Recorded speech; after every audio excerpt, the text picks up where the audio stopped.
Bismillahirrahmanirrahim. Alhamdulillah kita berjumpa kembali di bulan suci Ramadan ini setelah kami kemarin mengunjungi Bapak Ibu muslimin muslimat melalui media sosial. Dan kemarin kita telah mencoba belajar dari pelajaran yang diberikan Allah kepada kita akan peristiwa yang sangat luar biasa ini. Ada dua bacaan yang harus kita baca. Pertama yang disebut dengan ayat Qur'aniyah, yaitu tekstual dari kitab suci yang 30 juz 114 surat. Yang kedua ayat-ayat kauniyah, yaitu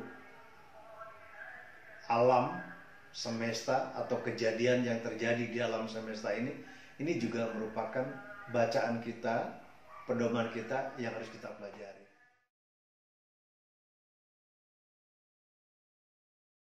Yang pertama kemarin sudah kita coba bahas bahwa kejadian ini membuat kita sadar bahwa kita tidak mempunyai kehebatan, kemampuan apa-apa. Akhirnya kita pun mengakui bahwa hanya Allah lah yang maha segala-galanya. Untuk menghindari wabah yang sangat dahsyat cara penyebarannya, pertama kita harus jaga jarak secara fisikal 1 meter atau lebih. Kedua, cuci tangan. Yang ketiga, tutup mulut alias pakai masker. Nah, jadi populer. Padahal saya ke Mekah aja jarang, Pak, pakai masker. Sekarang mau nggak mau, suka nggak suka, saya pakai masker kalau keluar rumah. Kalau di dalam, alhamdulillah nggak usah pakai masker, kecuali kalau ada yang batuk. Cuman lucunya, setiap kali ada yang batuk, yang bersin aja semua dicuriga ini corona. Nah ini ya, jadi apa ya, satu hal yang memang lucu-lucu, mengerikan.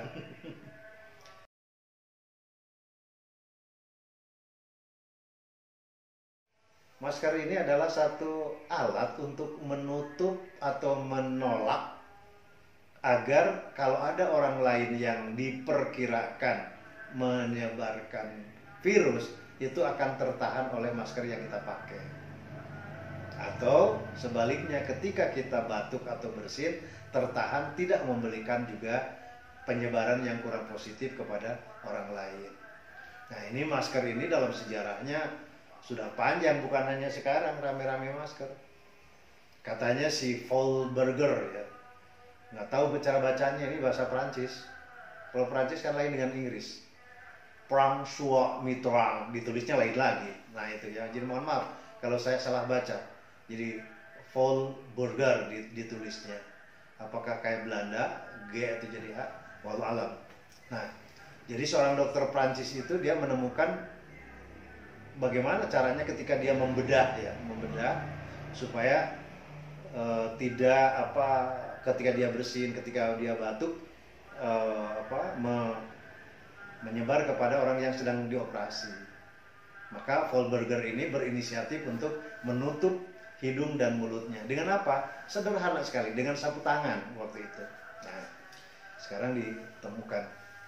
Jadi itu pertama kali oleh Volberger, seorang dokter bedah Prancis, itu pada tahun 1897 ya. Nah, manfaatnya yaitu tadi, dia tidak boleh membuat orang lain sakit, dan kita pun tidak boleh menerima sakit dari orang lain.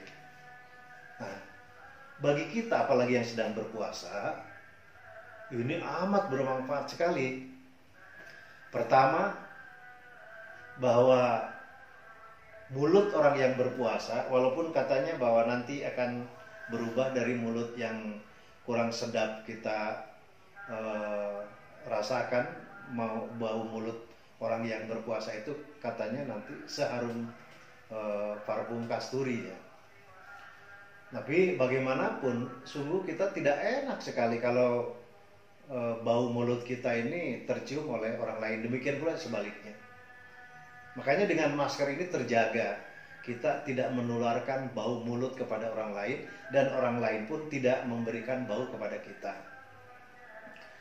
Nah, kenapa dalam ajaran agama demikian hal detail, hal kecil itu jadi bahan pelajaran? Contoh, disunahkan setiap mau sholat itu bersiwak.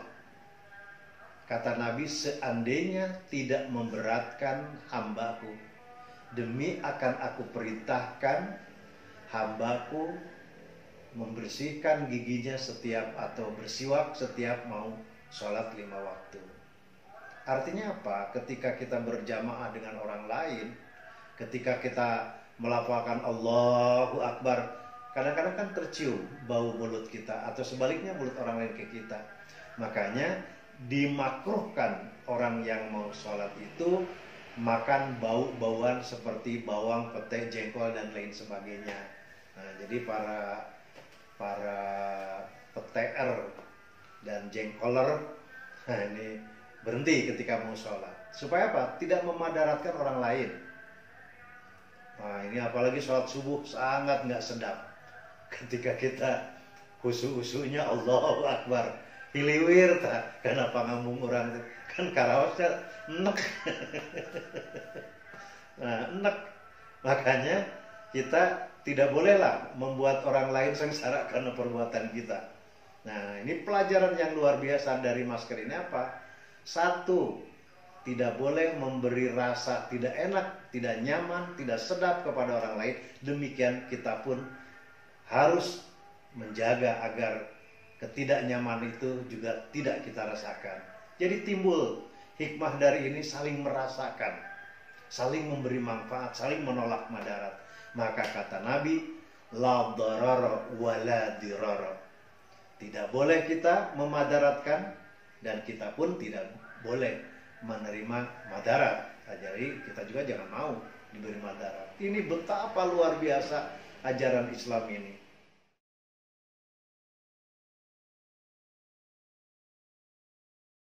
Ketika sedang berpuasa, nah ini yang disebut dengan mulut bukan hanya di masker untuk tidak mengeluarkan penyakit fisik, tapi juga dengan mulut ini juga tidak boleh ketika kita berpuasa ini mengeluarkan ucapan, lisan, kata-kata, perkataan kita yang tidak dibenarkan oleh ajaran agama. Nah, jadi komunikasi sosial kita lewat rongga, mulut, bibir, dan lidah ini apakah akan bermanfaat oleh kita kepada orang lain dan orang lain kepada kita? Tergantung. Jadi urusan lisan, mulut, bibir ini seperti pisau bermata dua. Bisa menyelamatkan, membahagiakan, dan juga sebaliknya bisa menyengsarakan, bisa juga membuat orang lain terhina. Itu karena mulut. Dan juga bisa mempersatukan umat, bisa juga memecahkan umat karena lisan dan juga lewat mulut ini. Nah, makanya di bulan puasa kita bukan hanya menjaga makan minum, hanya memasang masker di mulut kita, tapi menjaga lisan kita dari ucapan-ucapan yang tidak dibenarkan oleh ajaran agama. Seorang perempuan di zaman Rasulullah, mohon maaf, ini contohnya perempuan, bukan berarti semua perempuan seperti itu, sedang mencaci maki orang lain, kemudian Rasulullah lewat memberikan makanan. Kata Nabi, makanlah. Perempuan itu menjawab, ya Rasulullah, ana shaim, saya sedang berpuasa. Kata Nabi, kamu sedang tidak berpuasa, kamu sedang berlapar-lapar saja. Maka ada sabda Rasul, kamin shaimin laisalahu min syami ilal atas wal-ju. Banyak sekali orang yang berpuasa tetapi tidak mendapatkan apa-apa kecuali lapar dan dahaga. Ini barangkali karena dia tidak pandai menutup masker ruhaniyahnya ke dalam mulutnya yang selalu bicara yang tidak sesuai dengan ajaran agama. Nah, ini kita juga bisa melihat dalam Tanbihul Ghafilin atau Nasoihul Ibad, bahwa bicara yang benar, yang baik, itu bernilai perak. Tapi menahan pembicaraan alias puasa alias imsak dari pembicaraan yang buruk itu bernilai emas. Maka populer di kita sering mengatakan diam itu adalah emas. Jadi menahan pembicaraan dari pembicaraan yang buruk itu bernilai emas. Bicara yang baik saja, bicara yang baik itu hanya perak. Tapi menahan pembicaraan yang buruk itu bernilai emas. Apa itu pembicaraan yang buruk? Ghibah, menjelek-jelekan orang. Bukan menjelek-jelekan, kejelekan orang dipublikasikan, kejelekan orang dibongkar. Oh, ini kan kenyataan, betul itu ghibah. Kalau tidak betul berarti fitnah. Mengadu domba, fitnah. Ngomong-ngomong kasar, buruk, caci maki, itu yang mesti dipuasakan, bukan hanya menahan lapar dan dahaga. Jadi dari masalah ini sebenarnya ada hikmahnya buat kita, nggak usah banyak ngomong lah, kecuali kul khairan aw liyasmut, bicaralah yang baik atau diam. Nah, kemudian selanjutnya kita bukan hanya sekedar bulan puasa, sebetulnya latihan yang diberikan Allah kepada kita sejak awal. Ketika sholat kan tidak boleh ngomong apa-apa kecuali yang kita baca sholat. Bacaan sholat apa? Ketika ruku ini, ketika sujud ini, ketika takbiratul ihram ini. Nah, itu yang dibaca. Tidak boleh kita ngobrol waktu puasa, waktu sholat. Misalnya begitu Allahu Akbar, gimana keadaan kita di kampung halaman? Itu sudah batal. Tidak boleh bicara kecuali bacaan yang memang ada di dalam sholat. Puasa bukan tidak boleh bicara tapi yang baik. Bicara tapi ada yang manfaatnya. Makanya ada hadis Nabi yang mengatakan bahwa napasnya tasbih, tidurnya ibadah. Nah, ini jangan salah paham. Jadi seolah-olah tidur ada, karena ada hadis nafasnya tasbih, tidurnya ibadah. Makanya dipakai dalil.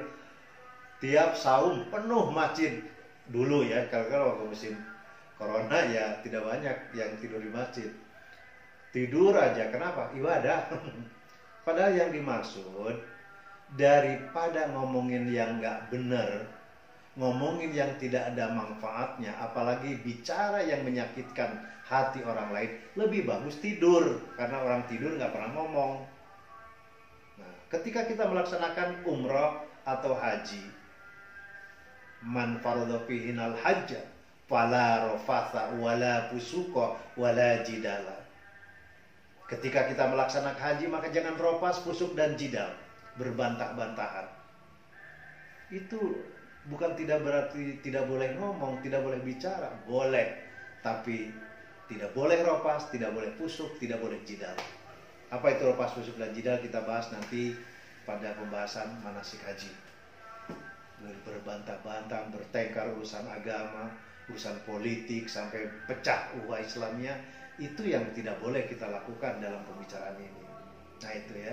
Kemudian semua orang ini kan dianugerahi oleh Allah bicara. Buat apa kalau tidak untuk bicara? Betul, Allah menganugerahkan, sama dengan kita membekali kepada anak kita golok. Ini golok itu untuk menyembelih kambing atau menyembelih orang? Menyembelih kambing aja nggak sembarangan. Kalau kambing punya orang lain kan nggak boleh seorang disembelih.